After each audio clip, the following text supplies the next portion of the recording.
going to start on a new unit. We're going to talk about force and motion and all that good stuff.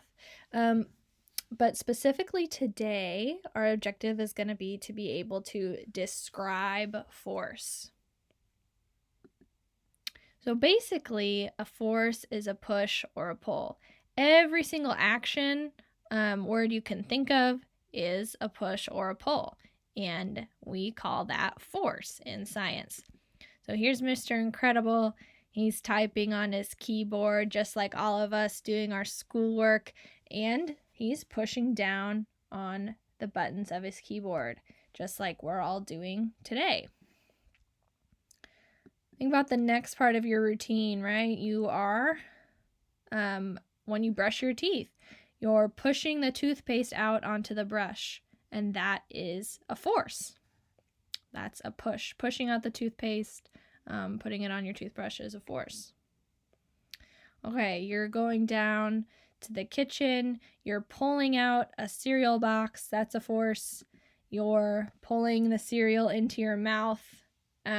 That's another force. So these are just 3 things that we do every day. So typing on our keyboard, brushing our teeth, eating cereal. You've already done 3 actions, 3 kinds of force.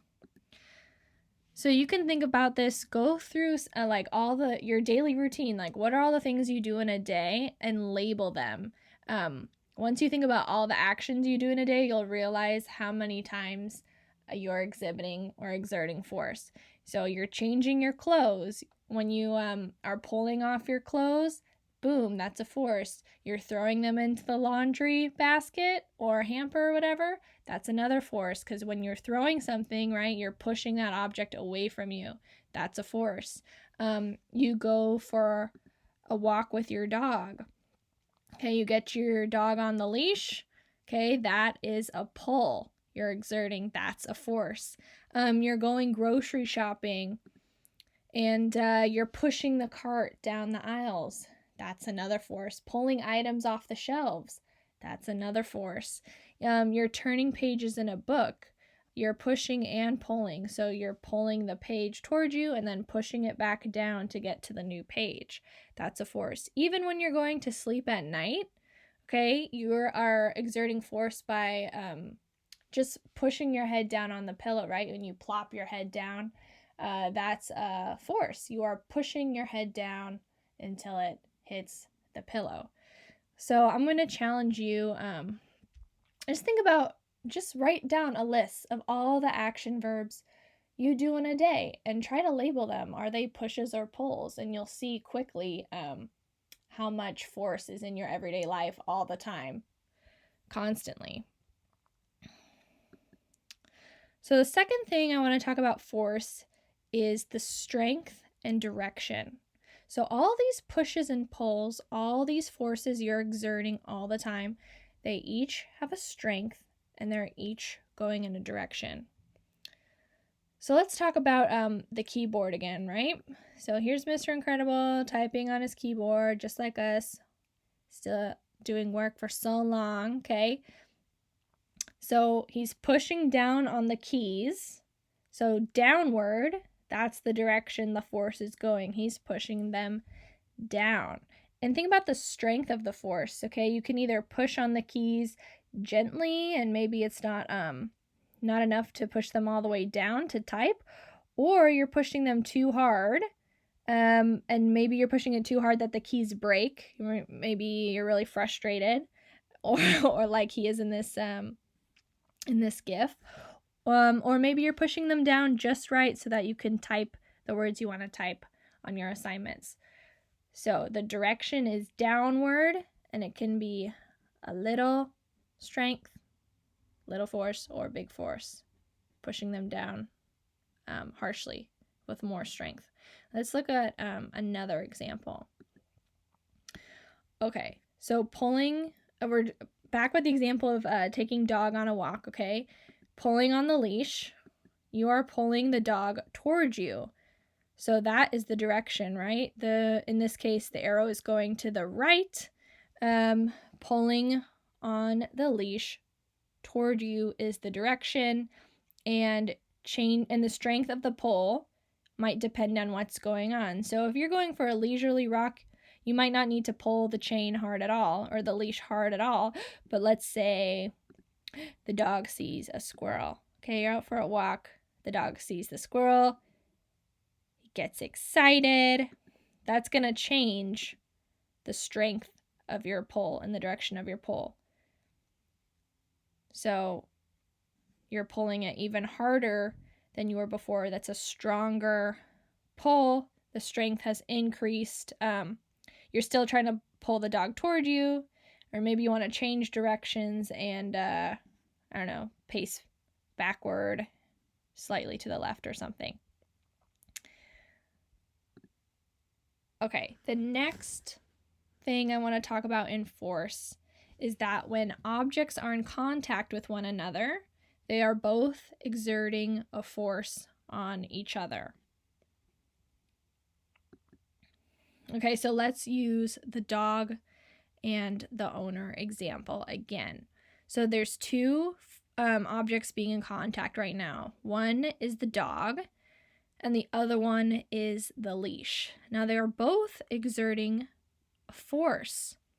So the leash is going one way, and the dog is going the other way. So those are two forces exerting on each other. Okay, so there's two pulls exerting a force on each other. In this case, they're going in opposite directions. One is right, one is left.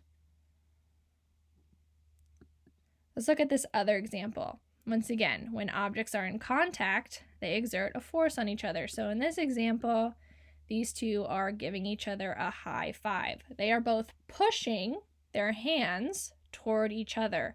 That are two forces, both pushes, in this case, going toward each other. And if we look at the strength and the direction of the force, the strength is enough that it's a nice high five. No one's falling backward after that. And the direction is toward each other. For Patrick, he's going right. And for SpongeBob, he's going left. That is the direction of the force. Okay, let's look at this one. So in this image, Batman and Superman are shaking hands. So they're both pushing down on each other and then pulling up on each other when they shake hands together. So they're in contact with each other and they are exerting a force on one another. Batman and Superman are both pushing and pulling on each other during a handshake. So in this case, the pushing is going in opposite directions and the pulling is going in opposite directions. The strength is whatever you imagine it to be. It looks like it's a normal handshake. Okay, the next thing about force I want to talk about is that when a force is greater than the opposite force, it can cause the object to move in its direction. So this is when there's two forces being exerted on each other and one is stronger than the other, and so it changes the motion or the direction of the other force. So let's say in this picture, the red arrow, or this man, he is force 1. He is pulling on the rope. In this man, under the blue arrow, he is pulling on the rope. He is force number 2. They're pulling in opposite directions, but it looks like man number 1, his strength of force is higher. He is stronger. He's pulling the rope fiercer, and it's going to cause this guy to lean toward the left. So this pull is strong enough that it's going to change the direction of man number 2. Okay, I'm going to use this soccer ball example. Or this can work for any ball you're playing with. It starts motionless on the ground, Okay, so there's no force, or there's no action force being exerted upon it. Once you kick the ball, then the kick is going to push the ball forward. Okay, the soccer ball is motionless until kicked, and any kick is a stronger push than no force at all. This is another way of describing an unbalanced force. Okay, so the soccer ball is still, once I kick it, the soccer ball is going to move in the direction that I kick the ball. So if I want to kick the ball straight, the soccer ball is going to not move until the force of my foot kicks the ball straight ahead. So that's an unbalanced force. It was motionless, and now it's moving straight because my kick is stronger than no kick at all. Okay, we're going to use tug of war again. So in these two teams, okay, there's a black team and a red team. They're both pulling on the rope, but the black team is pulling harder. They are exerting more force. It's a greater force, and so when originally the red team was pulling away, they're forced to move in the same direction as the black team. It became an unbalanced force because the black team is stronger. He's pulling harder in the tug of war. And you can see the result of that. Let's use, once again, the dog leash example. Okay, so as we've talked about earlier, there's two forces at play. There's the dog who's gonna pull toward something else. And then there's the child in this case. He's gonna pull on the leash. But if one force is stronger than the other force, so if the child pulls the leash toward him and he's stronger than the dog, then the dog is gonna have to go the same direction as the kid. If the dog pulls on the leash back and he's stronger than the child, then guess what? The child is going to go in the same direction of the dog. This is what happens.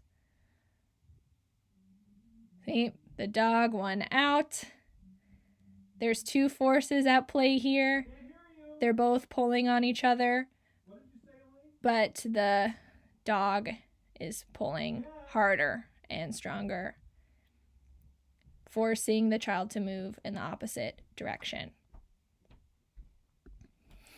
Okay, so in conclusion here, number 1, every action is either a push or a pull, and we call that a force.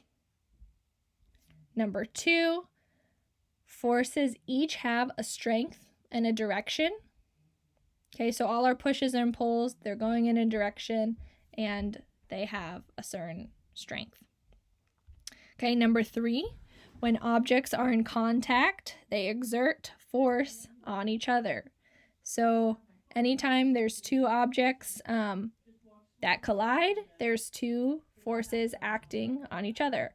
And number 4, when a force is greater than the opposite force, it causes the object to move in its direction. So out of those two forces, if one force is a greater, stronger force, it's going to change the motion, it's going to change the direction of the other object. I remind us of this to exemplify my last point. Okay, the dog is stronger than the owner, and so it's changing the direction of the child. They're both going toward the left now. And that's another way of saying it. It's an unbalanced force. When one force is greater than the other, in science terms, that is an unbalanced force. Okay, so I know this was a lot of new information. Way to go for sticking in it this far.